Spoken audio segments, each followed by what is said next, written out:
The massive doors of the Galactic Council chamber opened with a deep hum that echoed through the vast hall. Daehyun walked through those doors like he had done many times before, but today felt different. The human ambassador wore his simple, black suit, nothing fancy like the flowing robes or glittering armor that other species preferred. Behind him, Admiral Nyon followed in her crisp military uniform, her face calm, but her eyes alert. The chamber was huge, built to make visitors feel small. 12 curved platforms rose from the floor like giant steps, each one holding the representatives of the most powerful species in the galaxy. At the highest platform sat Chancellor Thekmor of the Vrex Empire. His tall, thin body was covered in dark blue scales that caught the light when he moved. His forearms gestured as he spoke to other council members, and his voice carried that familiar tone of someone who thought he was better than everyone else. Daehyun had been coming to these meetings for 3 years now. He knew every face, every voice, every little habit these beings had. The Zephyrians with their silver skin always whispered among themselves before voting. The Kandorians liked to bang their fists on their desks when they got excited. The Helix delegates never seemed to blink, which made talking to them very uncomfortable. Today the air felt heavy with tension. Daehyun could see it in how the council members sat straighter than usual. Their conversations were quieter, more serious. Even the usual jokes and casual talk that happened before meetings had stopped. "Humans," Chancellor Thekmor called out, his voice booming across the chamber. "Please take your positions." The human section was smaller than the others, positioned lower than most of the alien platforms. It had always bothered some humans that they were given such a modest space, but Daehyun never complained. He walked to his spot and waited. Admiral Nyon stood beside him, her hands clasped behind her back in military fashion. "We are here today," Thekmor began, "to discuss a matter of great importance to the future of our galaxy." Ambassador Velnara of the Zephyrians stood up.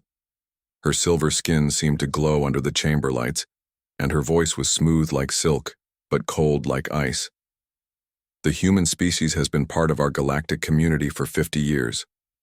In that time, they have shown remarkable progress in technology and space travel." Daehyun nodded politely. This sounded like it might be good news, but something in Velnara's tone told him otherwise. "However," she continued, "this rapid progress has become a source of concern for many of us." Here it comes, Daehyun thought. He had been expecting this conversation for months. Reports had been filtering back to Earth about growing unease among some council members. Humans were advancing too fast, they said. Humans were unpredictable, they worried. Humans might become dangerous, they feared. Chancellor Thekmor stood up, all 4 of his arms spread wide in a gesture that was meant to show authority.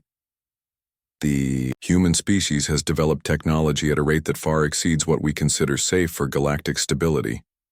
In the past decade alone, they have created new forms of faster-than-light travel, advanced artificial intelligence systems, and weapons, technology that rivals species who have been spacefaring for thousands of years."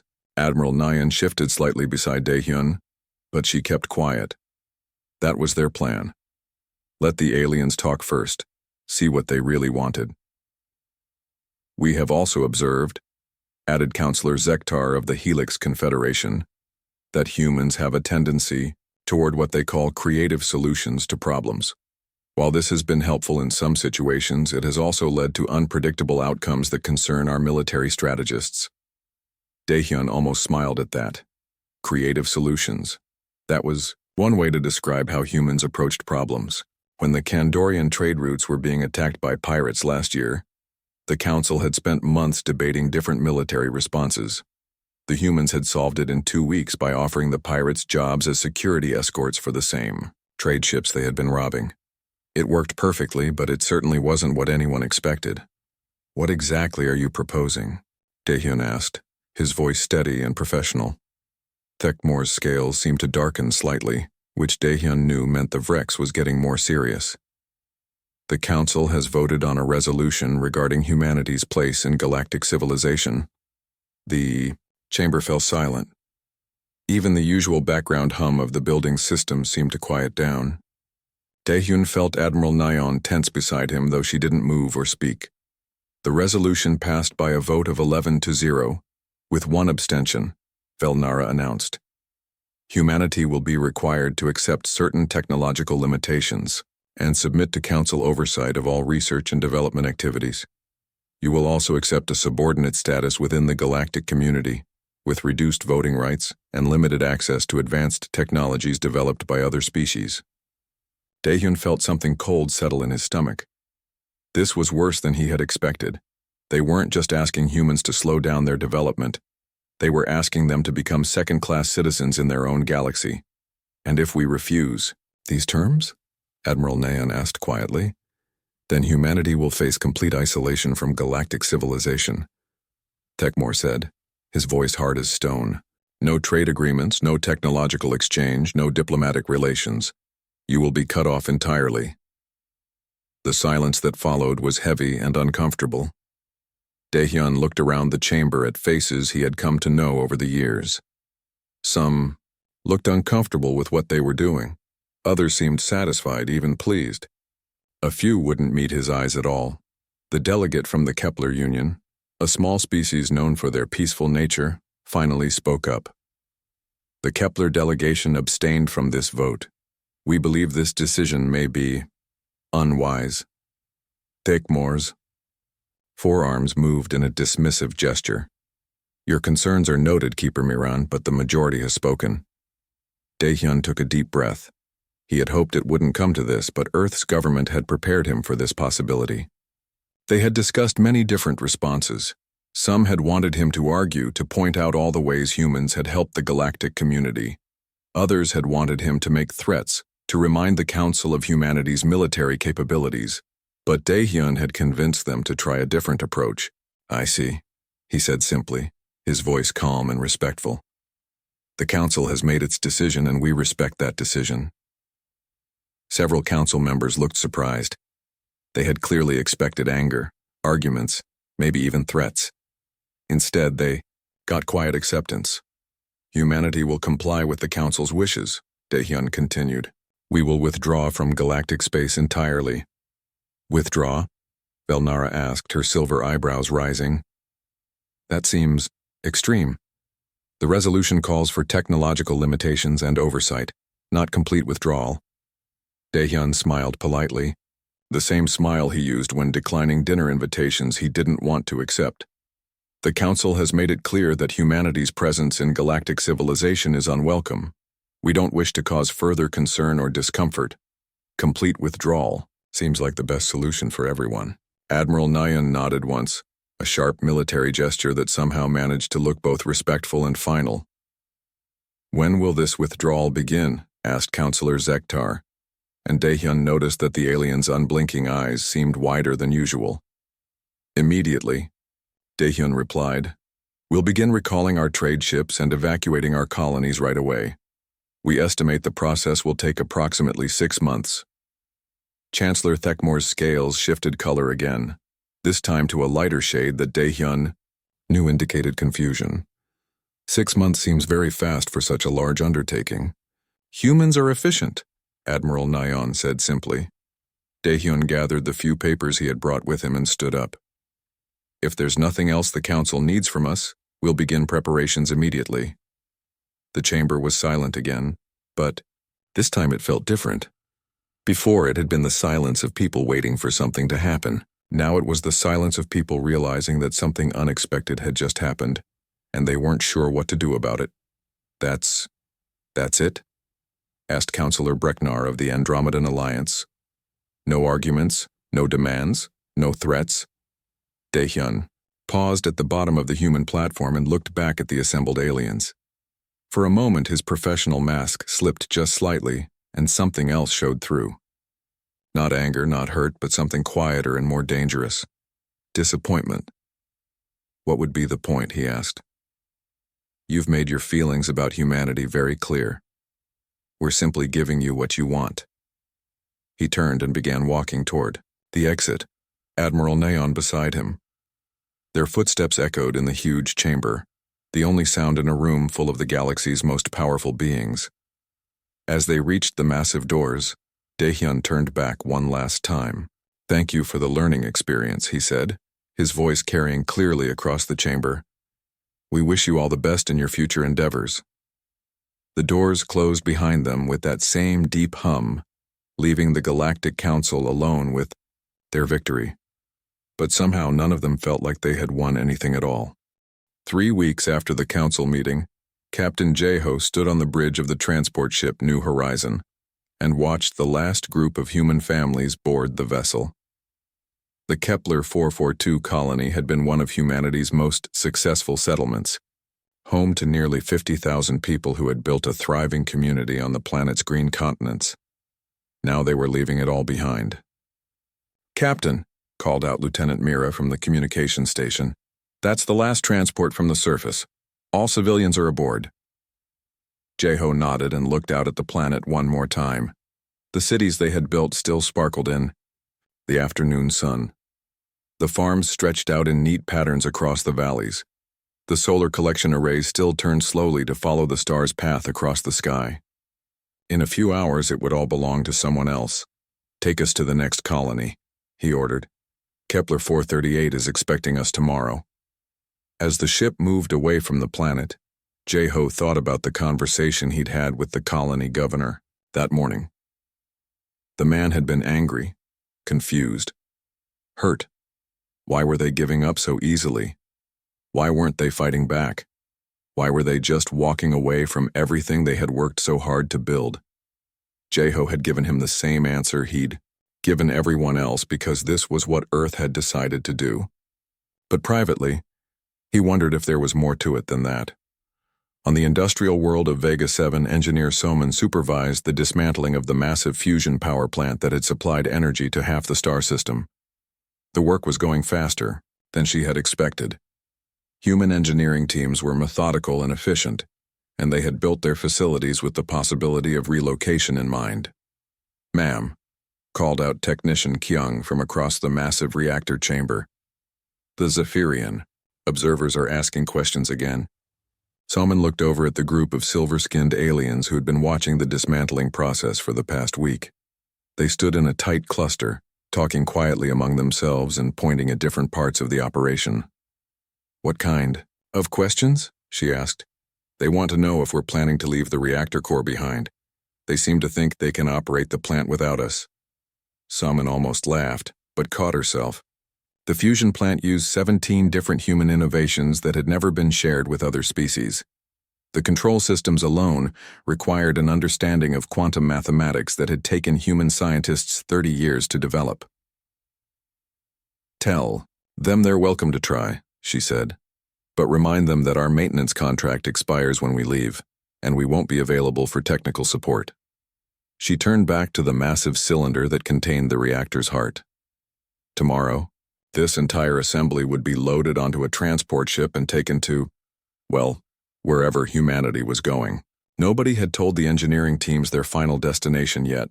Dr. Hyunwoo stood in his laboratory on Research Station Omega 9 and watched his team pack up 40 years of xenobiology research. The station had been humanity's premier facility for studying alien life forms, and their discoveries had led to medical breakthroughs that had saved millions of lives across dozens of species. "Professor," asked his assistant, Dr. Yunbi, "what should we do about the Andromedan cancer research? We're only 3 months away from a breakthrough that could help their entire population." Hyunwoo paused in sealing a container full of genetic samples. The Andromedans had a genetic condition that caused tumors in 80% of their population. Human researchers had been working on a cure for 15 years, and they were so close to success that Hyunwoo could taste it. "Pack it all up," he said finally. "If the council wants us gone, then our research goes with us. But sir, we could save millions of lives. Not our decision anymore," Hyunwoo interrupted, though his voice was gentler than his words. "The council made it very clear that they don't want human involvement in galactic affairs." He looked around. The laboratory that had been his life's work. The equipment here was worth more than some planets' entire economies. The research data they had collected represented decades of careful study. The genetic samples they had gathered came from species scattered across thousands of light years. All of it was leaving with them. Commander Ariam received the message while her trade convoy was halfway between the Vrex home system and the Helix, border worlds. The communication was brief and direct. Recall all human trade vessels immediately, cease all commercial operations, and return to Earth-controlled space within 60 days. She looked out at the convoy spread around her flagship. 47 massive cargo ships, each one carrying goods worth millions of credits, food from human agricultural worlds, manufactured items from human industrial centers, rare metals from human mining operations, and technical components that could be found nowhere else in the galaxy. Ma'am, her second-in-command, Captain Jinwoo, appeared on her communication screen. The Vrex Customs Authority is asking why we're changing course. They have orders for 60,000 tons of medical supplies that they need for their outer colonies. Arium thought about the Vrex colonies on the edge of their territory. Those settlements depended on human-made medical equipment and pharmaceuticals to treat diseases that the Vrex had never encountered before. Without those supplies, people would die. But that wasn't her problem anymore. Tell them to contact their government, she said. The Galactic Council has requested our withdrawal from their territory. We're just following orders. 3 months into the withdrawal, reports were starting to reach the council chambers on the capital world of Nexus Prime. Chancellor Theckamore sat in his private office and read through the daily briefings with growing unease. The Kandorian shipping industry was experiencing delays because human-designed cargo handling systems were breaking down without proper maintenance. The Zephyrian agricultural worlds were seeing crop failures because the soil enhancement techniques developed by human scientists required constant adjustment that no one else knew how to perform. The Helix manufacturing centers were producing defective goods because the quality control systems installed by human engineers had malfunctioned and no one could repair them. Small problems, Theckamore told himself. Growing pains. The galaxy would adapt. But then came the report from Admiral Kexler of the Fourth Fleet. 3 Vrex military vessels had suffered catastrophic engine failures when their human-designed power cores overloaded. The crews had barely escaped with their lives. The engines used a hybrid technology that combined Vrex engineering with human innovations, and apparently no one had understood exactly how the human components worked. Sir, his aide, a young Vrex named Bektor, knocked on his office door. Ambassador Velnara of the Zephyrians is here to see you. Theckamore set down the reports and gestured for his visitor to enter. Velnara looked as composed as always, but there was something in her silver eyes that suggested concern. Chancellor, she said, settling into the chair across from his desk, we need to discuss the human withdrawal. What about it? Everything is proceeding as planned. Is it? Velnara placed a data pad on his desk. Our economists have been analyzing the impact of losing human trade. The initial projections were concerning, but the reality is much worse. Theckamore picked up the data pad and read through the economic analysis. The numbers were not good. Human trade had represented 12% of galactic commerce, but their absence was causing problems far beyond what 12% should account for. I don't understand, he said. How can losing 12% of trade cause a 28% reduction in shipping efficiency? Because humans weren't just participating in trade, Velnara explained. They were optimizing it. Their cargo handling systems, their route planning algorithms, their logistics coordination. It was all designed to make everyone else's operations more efficient. Theckamore felt a cold sensation in his stomach, the same feeling he got when he realized he had made a serious mistake. There's more, Velnara continued. The humans have been quietly mediating trade disputes for the past 20 years. Small disagreements between species that could have escalated into serious conflicts. Without their intervention, we're starting to see old tensions resurface. Such as, the Andromedans and the Helix have both claimed exclusive mining rights to the Tau Ceti asteroid belt. Without human arbitrators to negotiate a compromise, it looks like they're preparing for military action. Theckamore set down the data pad and leaned back in his chair. Through his office window, he could see the busy traffic of ships coming and going from Nexus Prime. The sight had always made him feel powerful and important, but now it seemed somehow less impressive. What do you recommend? He asked.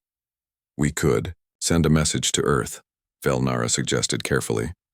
Perhaps explain that the Council's decision was meant to encourage cooperation, not complete withdrawal. You want to ask them to come back? I want to ask them to reconsider their interpretation of our resolution. Deckmore thought about this for a long moment. The other council members would not be happy if they appeared to be backing down from their decision. But if the economic and social problems continued to grow, draft a message, he said finally. Something diplomatic. Suggest that there may have been a misunderstanding about the scope of our requirements. Velnara nodded and stood to leave. At the door she paused and looked back. Chancellor, there's some... 1 year after the human departure, Admiral Seogen stood on what remained of the Galactic Council fleet's command ship and tried to maintain order in a galaxy that was rapidly falling apart. The bridge around him was a mixture of working stations and dark panels where critical systems had failed. Half of his crew were busy trying to repair equipment that no one fully understood anymore. Admiral, Communications Officer Rekshi called out, her Kandorian voice strained with exhaustion. We're receiving distress calls from 7 different star systems. The Helix and Andromedans are engaged in active combat in the Tau Ceti region. The Vrex outer colonies are reporting complete communication blackouts, and the Zephyrian home system is experiencing massive power grid failures. Seogen looked at the tactical display that showed the current state of Council space. Red warning indicators covered nearly half the map. Ships were stranded without functional engines. Entire star systems had gone dark when their power networks collapsed. Trade had almost completely stopped because no one could guarantee safe passage through the increasing number of conflict zones. What's our fleet status? He asked. 18 ships operational out of 47, sir. The rest are either grounded for repairs or have been lost to system failures. 18 ships to patrol and protect hundreds of star systems across thousands of light years. It was impossible, and they all knew it. Sir, Tactical Officer Zixnar spoke up from his station. I'm detecting weapons fire in the Alpha Centauri system. It looks like the Kandorians and Vrex are fighting over mining rights. Seogen closed his eyes for a moment. Alpha Centauri had been a peaceful system for 30 years, with both species sharing the valuable mineral resources found there. But without human arbitrators to mediate their disagreements, old territorial disputes were flaring up again. How long would it take us to reach Alpha Centauri? He asked. 4 days at maximum speed, sir, but we'd have to cross through the Helix conflict zone, and our shields are operating at only 60% efficiency. 4 days to reach a battle that would probably be over in 4 hours. And even if they arrived in time, what could one ship do against 2 fleets that were determined to fight? Send a message to both sides, Seogen ordered. Remind them that the Council prohibits military action in shared space. Sir, with respect, the Council doesn't have the authority to prohibit anything anymore. Half the member species have stopped recognizing Council jurisdiction since we can't enforce our decisions. Seogen knew this was true. The Council's authority had always depended on their ability to project military power and provide essential services. Without human technology keeping their fleets operational, and without human expertise maintaining their infrastructure, the Council was becoming irrelevant. Dr. Hayun had assembled the smartest scientists from 8 different species in a desperate attempt to reverse engineer human technology. The research facility on Station Omega-12 had become the last hope for maintaining galactic civilization, but after 6 months of intense work, the results were deeply disappointing. The problem, she explained to the Council representatives, who had come to check on their progress, is that human technology isn't just advanced, it's completely different from how we approach engineering problems. Chancellor Tecumor looked at the various pieces of human equipment that filled the laboratory. They had managed to collect examples of human technology from across Council space, but understanding how it worked was proving nearly impossible. Can you give us a specific example? He asked. Dr. Hayun led them to a table where a human-designed power regulator lay partially disassembled. This device manages power distribution for an entire star system. It's about the size of a briefcase, but it can handle energy loads that would require a building-sized facility using our technology. How does it work? That's what we've been trying to figure out for 4 months. The humans use a combination of quantum field manipulation, adaptive neural networks, and something they call probabilistic engineering that we don't even have words for in our languages. She picked up a small component that looked like a simple crystal. This single piece contains more computational power than our largest supercomputers, but we can't figure out how the information is stored or processed. It doesn't follow any of the physical laws that we understand. Ambassador Velnara stepped closer to examine the crystal. Are you saying that human technology is impossible? I'm saying that human technology is based on scientific principles that are decades or centuries ahead of what the rest of us have discovered. They didn't just build better versions of our machines. They built completely different kinds of machines that work in ways we never imagined. Dr. Hyun moved to another table where a human communication device sat surrounded by scanning equipment. This communicator can send messages instantly across galactic distances without any relay, stations, or infrastructure. Our best communication systems require networks of satellites and transmission facilities, but this device just works. How long would it take to understand these technologies? Thekmore asked. Conservative estimate? 50 to 100 years for the basic principles, another 50 years to actually build working versions. And that's assuming we can figure them out at all. The silence that followed was heavy with the weight of realization. The galaxy didn't have 50 years to wait for replacement technology. They were lucky if they had 5 years before complete civilization collapse. There is one alternative, Dr. Hyun said quietly. What alternative? We could ask the humans to come back. Captain Sunho commanded the exploration vessel, Last Hope, and his mission was simple in concept but nearly impossible in practice. Find where the humans had gone. The Council had authorized unlimited resources for the search, but after 8 months of investigation, they had found absolutely nothing. Captain, Navigator Yelnus reported from her station, we've completed our scan of the Kepler 442 system. No trace of human presence. Sunho looked out at the planet where 50,000 humans had lived and worked for 15 years. The cities they had built were still there. The infrastructure was still intact, but there were no signs that anyone had ever lived there. It was as if the humans had simply vanished. What about the other colonies? Same results, sir. We've checked 47 former human settlements. All abandoned but in perfect condition. No destruction, no signs of struggle, no indication of where they went. The mystery was driving Sunho crazy. Moving 50 million people across interstellar distances should leave traces. Ships, fuel consumption, supply requirements, communication, signals. Something should be detectable. But the humans had disappeared as completely as if they had never existed. Sir, communications specialist Heltar called out, I'm picking up a faint signal from the edge of the system. Human signal? Unknown, sir. It's very weak, and the frequency is unlike anything in our databases. Sunho felt a surge of hope. Can you track the source? Working on it, sir. The signal appears to be coming from... That's strange. What's strange? According to my instruments, the signal is coming from outside our galaxy. The bridge fell silent as everyone processed this information. Outside the galaxy meant distances so vast that travel would take thousands of years with conventional technology. Are you certain? Sunho asked. Yes, sir.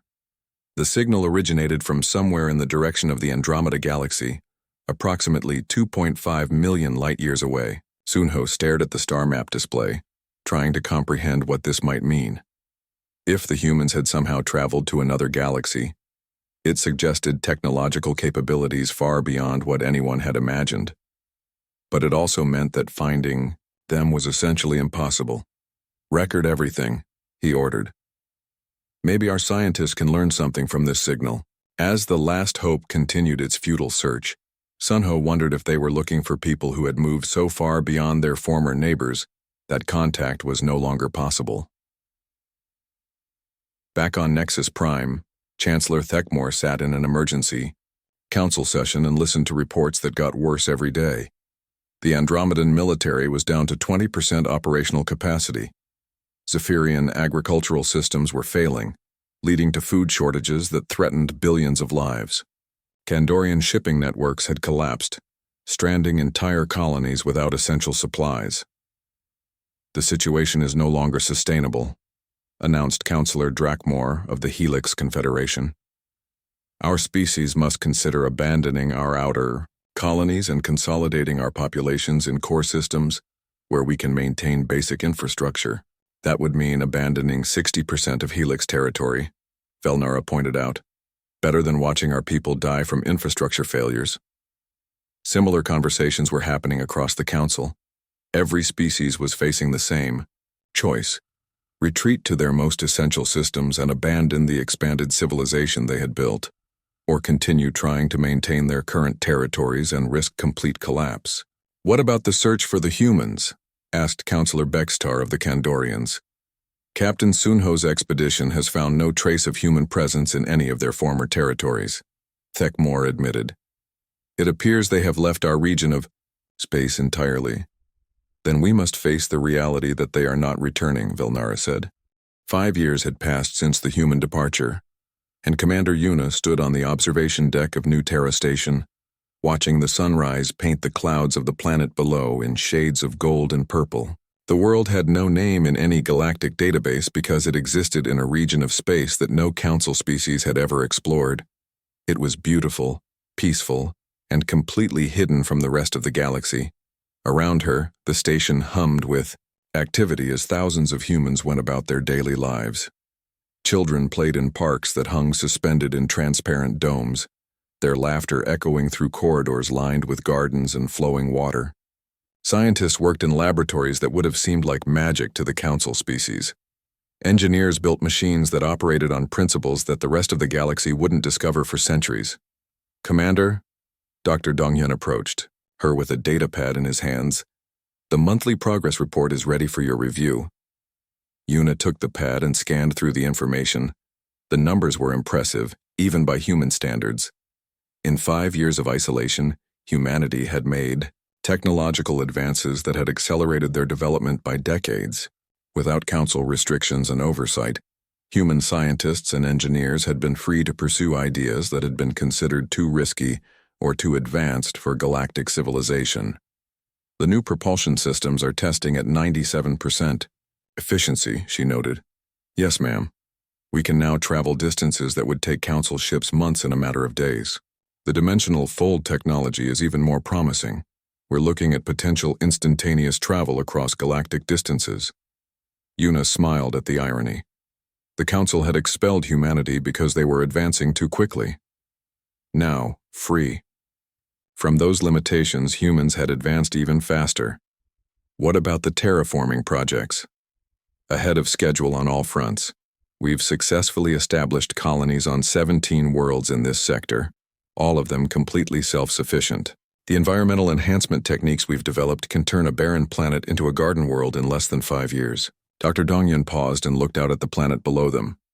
"You know, Commander, I've been thinking about something.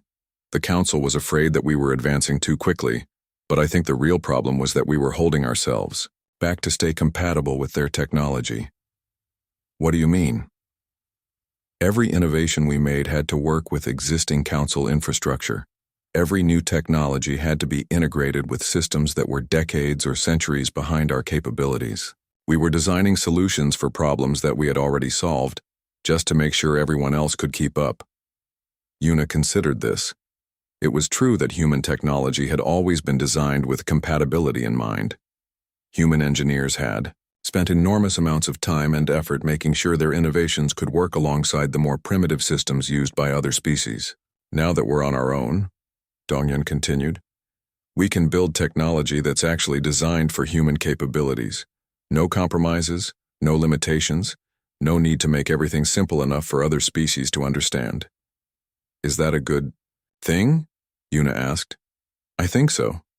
Look what we've accomplished in just 5 years." Yuna had to admit that the results were remarkable. The human colonies in this remote sector were more advanced than anything that had existed in Council space. Their cities were cleaner. Their technology was more efficient. Their society was more prosperous. Without the constant need to help other species solve their problems, humans had been able to focus on solving their own. "Commander," her aide, Lieutenant Junho, appeared at her side. "There's an incoming transmission from the perimeter stations. They're detecting ships approaching our territory." "Council ships?" "Unknown, ma'am. The vessels are using outdated propulsion systems, and their communications are in Council standard frequencies." Yuna and Dongyun exchanged glances. After 5 years of complete isolation, contact with Council species was unexpected. "How many ships?" she asked. "3 vessels, ma'am. They appear to be diplomatic transports rather than military craft." "Put me through to Admiral Changmin. He'll want to handle this personally." 30 minutes later, Admiral Changmin stood in the command center of humanity's deep space monitoring station and studied the approaching ships. The vessels were clearly Council design, but they looked worn and poorly maintained. One of them was trailing particles from what appeared to be a failing engine system. "Sir," Communications Officer Minjay reported, "the lead ship is transmitting a diplomatic request for peaceful contact. They're asking to speak with human leadership about a matter of galactic importance." Changmin looked at the technical analysis of the approaching ships. The technology was at least 10 years behind current human capabilities, and the ships showed signs of extensive damage and inadequate repairs. "Do we know who's on board?" The manifest shows a Council delegation led by Ambassador Velnara of the Zephyrians. There are also representatives from the Vrex, Kepler, and Andromedan governments. No weapons? Their weapon systems appear to be non-functional, sir. In fact, most of their systems appear to be barely operational. Changmin made his decision. "Allow them to approach, but monitor everything. Direct them to Diplomatic Station Alpha 7. I'll meet them there personally." 2 hours later, Ambassador Bora walked into the reception chamber of Diplomatic Station Alpha 7 and saw 4 aliens who looked very different from the confident Council representatives she remembered from years past. Ambassador Velnara's silver skin had lost its lustrous shine and appeared almost gray. Chancellor Thekmore's scales were dull and showed signs of stress coloration.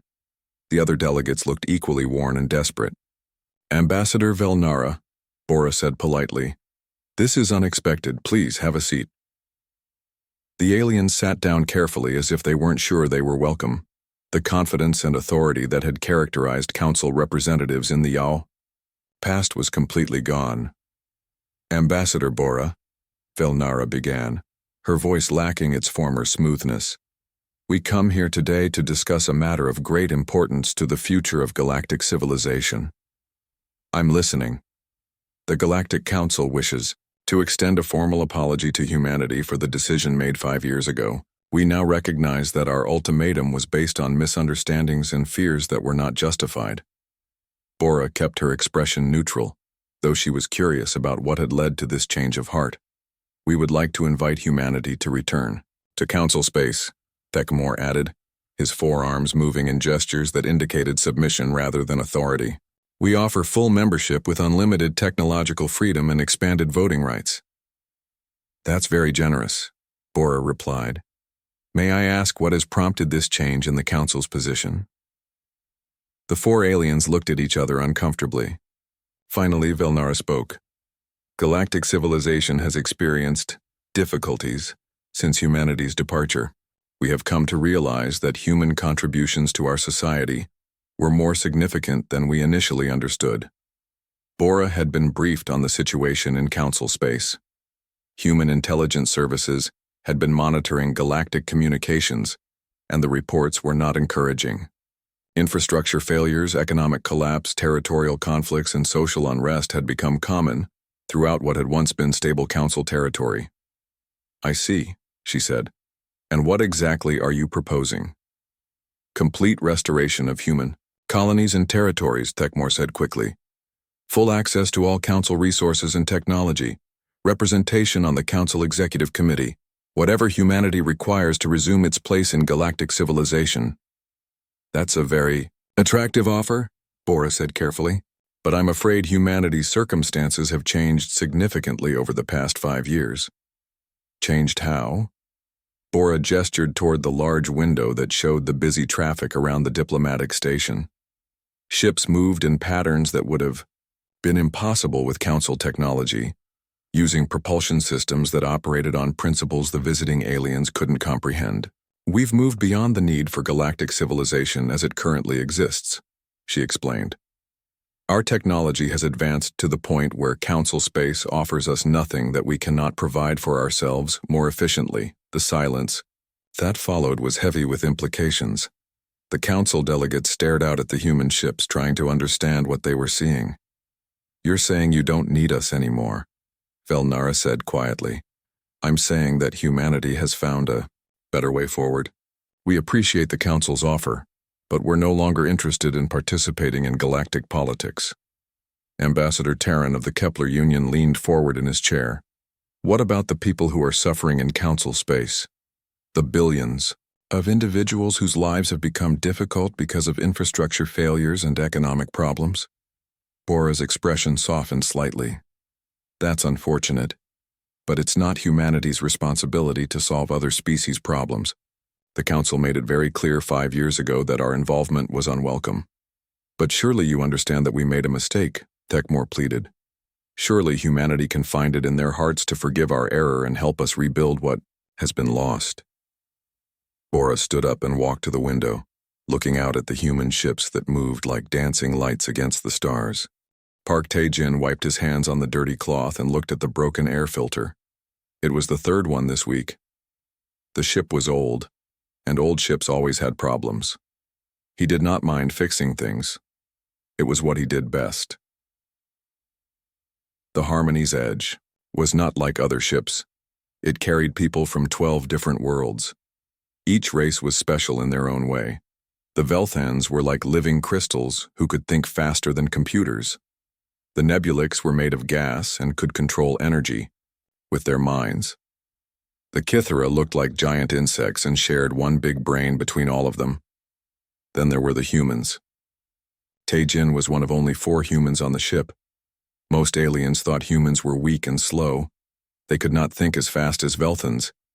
They could not move energy like the Nebulics. They could not share thoughts like the Kythera. Humans were just ordinary. Tae-jin had grown up on Sol Station Colony, a small space station near Earth. His grandfather had been a mechanic too. "Fix what is broken," his grandfather always said. "Someone has to keep things working." Tae-jin remembered those words every day. The ship's communication system made a loud beep. Captain Veltar's voice came through the speakers. Her voice sounded like wind chimes made of glass. "All crew to the main deck, emergency meeting." Tae-jin put down his tools and walked through the ship's long halls. Other crew members were moving in the same direction. He saw Dr. Hana-rin, the human science officer, walking fast with worry on her face. She was much smarter than Tae-jin and worked with the alien scientists every day. The main deck was crowded. Captain Veltar stood at the front.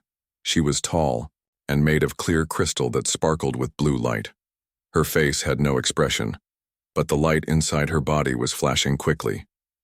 This meant she was thinking hard about something important. "We have received a distress call," Captain Veltar said. Her voice was calm but serious. "The Meridian system is in danger. Something terrible is happening there." A huge screen showed pictures from space. Tae-jin could see 3 planets that looked wrong. They were twisted and bent like someone had grabbed them and squeezed them. Strange colors moved around them like oil on water. Dr. Woong-sik, another human scientist, raised his hand. "What could cause this kind of damage?" Captain Veltar's crystal body grew darker. "An ancient artifact has activated. It is creating what our computers call a reality warping field. The field is growing bigger and destroying everything it touches." Science Officer Hana-rin stepped forward. She looked small next to the tall alien officers. "Have other ships tried to help?" "Yes," said Zekmar, the Nebulic science officer. He was a cloud of purple gas that floated in a special suit. "The best minds from all 12 races have studied this problem. No one can understand how it works. The artifact breaks every law of physics we know." Chief Engineer Kyung-mi, the 4th human on the ship, shook her head. "If the greatest scientists in the galaxy cannot solve this, what can we do? Captain Veltar's light flashed brighter. "We are the closest ship to the Meridian system. We must try to help. Perhaps working together we can find an answer." The meeting continued for an hour. Each alien race talked about their special abilities. The Velthans would use their superfast thinking to calculate solutions. The Nebulics would try to control the strange energy. The Kythera would link their minds to think as one giant brain. Tai-Jin listened, but said nothing. What could a simple mechanic do that these amazing beings could not? He fixed broken air filters and loose pipes. This problem was much bigger than anything he had ever seen. After the meeting, Tai-Jin went back to his workshop. It was a small room full of tools and spare parts. He felt safe here, surrounded by things he understood. Machines were simple. When they broke, you found the problem and fixed it. People and aliens were much more complicated. Hana-Rin came to visit him later. She sat on an old box and looked tired. I do not think we can solve this problem, Tai-Jin. Why not? He asked while organizing his tools. The other scientists are so much smarter than us. They have abilities we cannot imagine. What can humans do that they cannot do better? Tai-Jin thought about this question. It was something he had wondered about his whole life. Maybe we do not need to be the smartest or the strongest, he said, slowly. Maybe we just need to be useful. Hana-Rin smiled sadly. I hope you are right. The ship began moving toward the Meridian system. It would take 3 days to get there. During those 3 days, Tai-Jin watched the alien scientists work. They filled rooms with complicated equations and energy patterns. They built machines that could measure things he had never heard of. Dr. Velkoth, the chief Velthun scientist, created calculations that covered entire walls. The numbers moved and changed like living things. The probability of success is decreasing every hour, he announced to the others. The Nebulix team tried to understand the energy patterns from the artifact. They made their gas bodies glow and spark as they worked, but every test they tried failed. The energy from the artifact did not follow any rules they knew. The Kithara collective mind hummed and buzzed as they shared thoughts at impossible speed. But even their combined intelligence could not make sense of the strange readings. Tai-Jin spent most of his time in the maintenance shafts, making sure the ship ran smoothly while everyone else worked on the big problem. The shafts were narrow spaces between the ship's walls where pipes and wires ran. Most people never went there, but Tai-Jin knew every inch of the ship this way. From the maintenance shafts, he could see and hear everything that happened on the ship. He watched the scientists get more frustrated each day. He heard them arguing about theories that made no sense. He saw them looking at data that seemed impossible. On the second day, something strange happened. Tai-Jin was fixing a water pipe near the main laboratory when he heard Dr. Velkoth talking to Captain Veltar. The artifact's behavior has no pattern, Dr. Velkoth said. His crystal body was flashing red with anger. It breaks the laws of cause and effect. It creates energy from nothing and destroys matter completely. Our computers cannot even process the data without shutting down. Captain Veltar was quiet for a long moment. What are you saying? I am saying this problem cannot be solved. The artifact operates outside of logic itself. We should evacuate the system and build a wall around it to stop it from spreading. Tai-Jin felt cold when he heard this. If they gave up, millions of people would die. The 3 planets already caught in the field had cities and families on them. How could they just leave those people behind? That night, Tai-Jin could not sleep. He kept thinking about his grandfather's words, fix what is broken. But how do you fix something that breaks the rules of reality itself? On the 3rd day, they arrived at the Meridian system.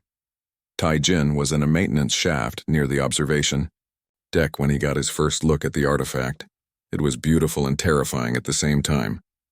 The artifact looked like a giant crystal flower floating in space, but around it, reality itself seemed to bend and twist. Stars appeared and disappeared. Space looked like it was melting. The 3 planets caught in the field had become something that hurt to look at directly. All around him, Tai-Jin could hear the alien scientists working harder than ever, but their voices sounded hopeless now. They had traveled across the galaxy to face this problem, and it was bigger than anything they had ever imagined. From his hiding place in the maintenance shaft, Tai-Jin watched and listened. He was just a mechanic, but he was also human. And maybe, just maybe, that would be enough.